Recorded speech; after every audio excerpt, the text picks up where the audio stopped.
Israeli Prime Minister Benjamin Netanyahu is a worried man. Israeli hostages are still in captivity and Hamas is still a potent fighting force. Israel's close allies are now threatening him to mend his ways, and now his defense minister, Yoav Gallant, has openly said he disagrees with Netanyahu over his lack of a post-war plan for Gaza. Our next story sums up the current situation in the ongoing war. Take a look.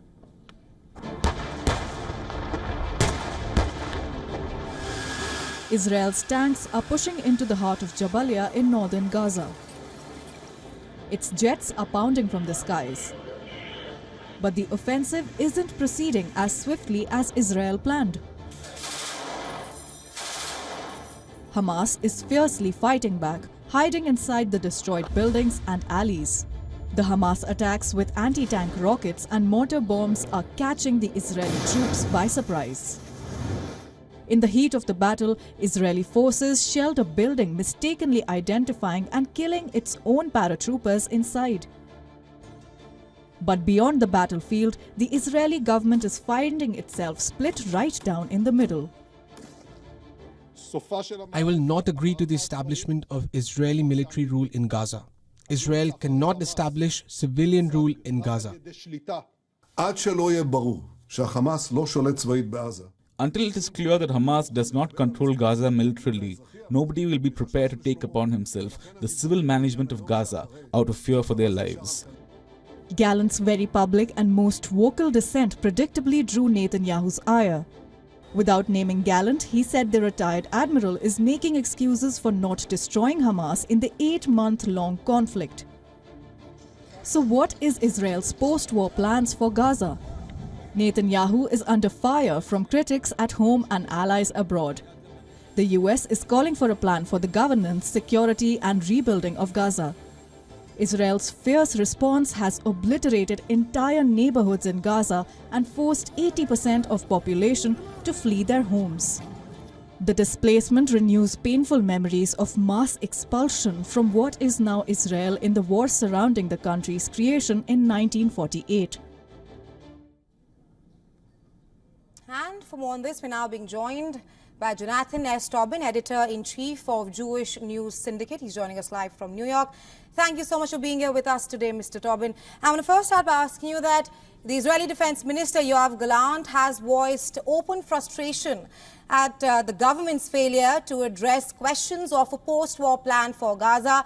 Meanwhile, War Cabinet member Benny Gantz also agreed with Gallant. How do you assess the growing rift and cracks within the Israeli War Cabinet affecting the on-ground operations in Rafah, especially with Netanyahu being adamant on Rafah incursion?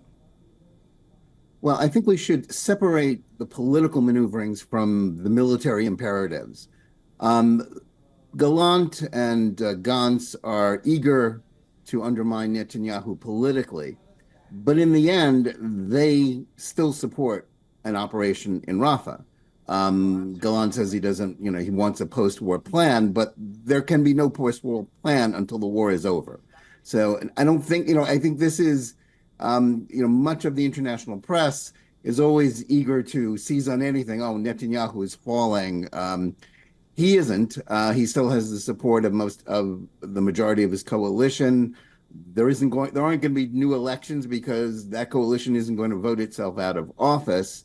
And in the end, as much as there is disunity about Netanyahu's tenure and also about Gallant, because also he bears as much responsibility for everything that has happened as Netanyahu does as the defense minister, in the end, there is a broad consensus that Hamas must be eliminated if Israel is going to live in security, if the hundreds of thousands of Israelis who have been forced to flee their homes in southern Israel and in northern Israel because of the firing from Gaza and Hamas and Hezbollah and Lebanon, they can't go home until this war is resolved and Hamas is defeated. So as much as the political maneuvering continues nonstop, that's a democracy. But in the end, Netanyahu and the Israeli government, even with some of his reluctant coalition partners, they will push ahead and eliminate Hamas because they have no alternative, because the majority of Israeli people know that this must happen. Mr. Tobin, you speak of how majority of Israeli people, they know that, rather they support that that Hamas should be eliminated. But there's also a growing demonstration in Israel regarding the hostages that are still in Hamas's captivity. And if we can say that Netanyahu is isolated on many fronts right now, just a follow-up, do you think that this is a tipping point for the Israeli Prime Minister? In a word, no. As much as there are many reasons why he ought to go, after all, October 7th happened on his watch. He's been in power for an awfully long time, and there are a lot of people who don't like him. But I think people always underestimate his political abilities. I can't tell you how many times I've been asked or worked on stories about, I guess this is the end of Netanyahu. Someday it will happen, but it will not happen now, because this war will go on to a finish. It will not happen until after the war is resolved and Hamas is eliminated, because the Israeli people know that they cannot live with a genocidal Islamist terrorist organization on their border. They tried for 17 years to live with that. October 7th proved that that was impossible. And so whatever happens eventually to Netanyahu, and someday he won't be Prime Minister of Israel, but he'll remain in power as long as this war is going on, as long as Hamas, as long as the mission that most Israelis want him and the rest of the government to fulfill is still there for them to do. Mr. Tobin, let's also talk about Biden's Israel weapons policy. I want to seek your assessment on that. While U.S. has established Gaza pay to boost aid supplies on one hand, on the other hand, Washington is poised to send $1 billion in weapons to Israel. So how do you assess Washington's policy towards the war in Gaza at the moment? Well, President Biden has been talking out of both sides of his mouth about the war practically since October 7th. He began with a strong position of strong support for Israel and support for the eradication of Hamas, but he got strong pushback from the left wing of his party, which is hostile to Israel, and he's been backing away. But of course, it depends on which day you ask him. On the one hand, he pledged last week to support Israel never to forget what Hamas had done and for Hamas to be eliminated. Then the next day he said if Israel goes into Rafah, which is a predicate for the elimination of Hamas, he will cut off arms. But then he got enormous pushback, and now he's releasing other arms.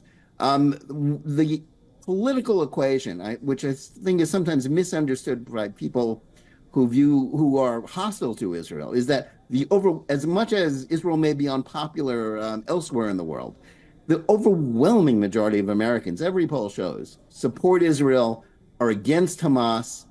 And I think there has been a miscalculation within the White House, which they are seeing, that by backing away from Israel, by worrying more about losing votes on the left, on the extreme left of his own party, he's forgetting that there are far more centrist pro-Israel votes in the center to be lost. And that's why he's backing back towards Israel. He doesn't want to be entirely in one camp or another, because if he does betray Israel, if he does cut off Israel, if he does basically allow Hamas to survive, he's pushing for hostage deals that would not even get all the hostages back. That will work against him in the fall election. And he's losing right now to Donald Trump. He's not losing because he's too pro-Israel. He's losing for a host of other reasons, and he'll lose more votes if he continues in this path of basically appeasing Hamas and its Iranian supporters. Right, Mr. Tobin, thank you so much for taking our time and joining us here on WION with your insights. Thank you.